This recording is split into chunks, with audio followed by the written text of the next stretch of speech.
আজি অসমৰ বাবে এটা অতি গুৰুত্বপূৰ্ণ দিন। অলপ আগতে ভাৰতবৰ্ষৰ প্ৰধানমন্ত্ৰী ডাঙৰীয়াৰ প্ৰেৰণাত আৰু আমাৰ সকলোৰে শ্ৰদ্ধাৰ কেন্দ্ৰীয় বিত্তমন্ত্ৰী নিৰ্মলা সীতাৰমণ ডাঙৰীয়ানীয়ে আমাৰ দেশৰ বাৰ্ষিক বাজেট সদনত উত্থাপন কৰিছে। আজিৰ বাৰ্ষিক বাজেটত প্ৰধানমন্ত্ৰী ডাঙৰীয়া আৰু বিত্তমন্ত্ৰী ডাঙৰীয়ানীয়ে ঘোষণা কৰিছে যে বছৰি 12 লাখ টকালৈকে যিসকল লোকে উপাৰ্জন কৰে তেওঁলোকে আজিৰে পৰা এটকাও ইনকাম টেক্স দিব নালাগে। এই আগতে 7 লাখ টকাৰ ওপৰত উপাৰ্জন কৰিলে ইনকাম টেক্স দিবলগীয়া হৈছিল। চৰকাৰী কৰ্মচাৰী আৰু মধ্যবিত্ত লোকসকলে তেওঁলোকৰ উপাৰ্জনৰ বহুখিনি টকা টেক্স হিচাপে চৰকাৰক দিবলগীয়া হৈছিল।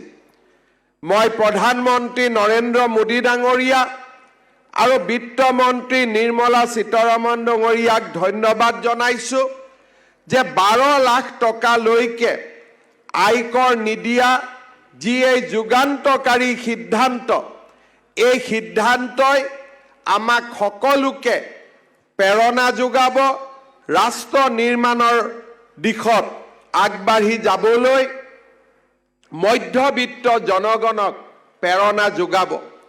কংগ্ৰেছ চৰকাৰৰ দিনত 3 লাখ টকাতকৈ এটকাও যদি আমি বেছি উপাৰ্জন কৰিছিলোঁ আমি আয়কৰ দিব লাগিছিলে। প্ৰধানমন্ত্ৰী ডাঙৰীয়াই তাক পৰ্যায়ক্ৰমে 5 লাখ, তাৰপিছত 7 লাখ, এতিয়া 12 লাখ টকালৈকে আমি ইনকাম টেক্স দিব নালাগে। তাৰ এক বিশাল ব্যৱস্থা আজিৰ বাজেটত উল্লেখ কৰিলে। আজিৰ বাজেটত অসমৰ বাবেও এক নতুন দিগন্তৰ সূচনা হৈছে। জাগিৰোডত ছেমি কণ্ডাক্টৰ ইণ্ডাষ্ট্ৰী স্থাপনৰ যোগেদি আমি অসমত নতুন ঔদ্যোগিকৰণৰ এক নতুন দিগন্তৰ উন্মেষ কৰিবলৈ সক্ষম হৈছিলোঁ। প্ৰধানমন্ত্ৰী নৰেন্দ্ৰ মোদী ডাঙৰীয়াৰ নেতৃত্বত নিৰ্মাণ হ'বলগীয়া এই জাগিৰোডৰ ছেমি কণ্ডাক্টৰ ইণ্ডাষ্ট্ৰীয়ে এই বছৰৰ নৱেম্বৰ মাহত প্ৰথম নিৰ্মাণৰ কাম আৰম্ভ কৰিব আৰু প্ৰতিদিনে 48 মিলিয়ন চিপছ জাগিৰোডত নিৰ্মাণ কৰি আমেৰিকাৰ প্ৰতিখন গাড়ী যাতে জাগিৰোডৰ চিপছৰ ওপৰত চলে, তেনে এক বিশাল যুগান্তকাৰী ঘটনা আমাৰ ৰাজ্যখনত সংঘটিত হ'বলৈ গৈ আছে।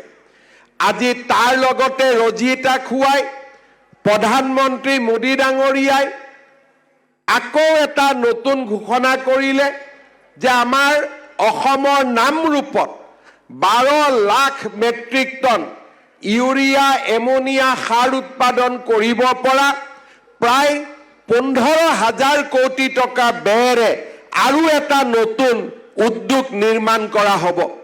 আমাৰ ৰাজ্যৰ প্ৰগতিৰ বাবে ইমান ডাঙৰ যুগান্তকাৰী সিদ্ধান্ত আমাৰ কোনো প্ৰধানমন্ত্ৰীয়ে আগতে ল'ব পৰা নাছিল। উত্তৰ পূৰ্বক আমাৰ ৰাষ্ট্ৰ জীৱনৰ মূল খুঁটিলৈ লৈ যোৱাৰ বাবে প্ৰধানমন্ত্ৰী নৰেন্দ্ৰ মোদী ডাঙৰীয়াৰ এই বিশাল প্ৰচেষ্টাক মই আকৌ এবাৰ কৃতজ্ঞ অসমবাসী ৰাইজৰ হৈ ধন্যবাদ আৰু অভিনন্দন জনাইছোঁ।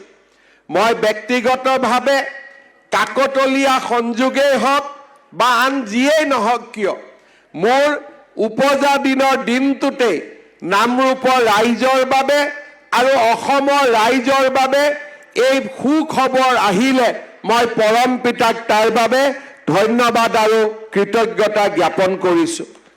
শ্ৰদ্ধাৰ ৰাইজ, আজিৰ দিনটো মৰিগাঁও ৰাইজৰ বাবে এটা অতিকে গুৰুত্বপূৰ্ণ দিন। জাগিৰোড আৰু মৰিগাঁৱক একত্ৰিত কৰিবৰ বাবে ভাৰত চৰকাৰে আমাৰ ৰাষ্ট্ৰীয় ঘাইপথ নিৰ্মাণ কৰিছিল। যি অসুবিধাৰ কাৰণেই নহওক কিয় আমাৰ জাগি ভকত গাঁৱৰ যিখন দলং সেই সময়ত আমি নিৰ্মাণ কৰিবলৈ সক্ষম হোৱা নাছিলোঁ। আমাৰ ৰাজ্যৰ লোক নিৰ্মাণ বিভাগৰ বিশেষ প্ৰচেষ্টাত আৰু ভাৰত চৰকাৰৰ উদাৰ আৰ্থিক সাহায্যত আজি আমি ৭৩ কোটি টকা ব্যয় কৰি জাগি ভকত গাঁৱৰ এই দলংখন আপোনালোকৰ বাবে উৎসৰ্গা কৰিবলৈ সক্ষম হৈছোঁ। এই দলংখনে জাগিৰোড আৰু মৰিগাঁৱৰ দূৰত্ব কমাব, ৰাইজৰ আশা আকাংক্ষাক পূৰণ কৰিব আৰু এখন নতুন জাগিৰোড আৰু নতুন মৰিগাঁৱৰ নিৰ্মাণৰ স্বপ্নক আজি সাকাৰ ৰূপ প্ৰদান কৰিব। আজিৰ এই সুন্দৰ দিনটোত মই জাগিৰোডবাসী ৰাইজ আৰু মৰিগাঁৱৰবাসী ৰাইজক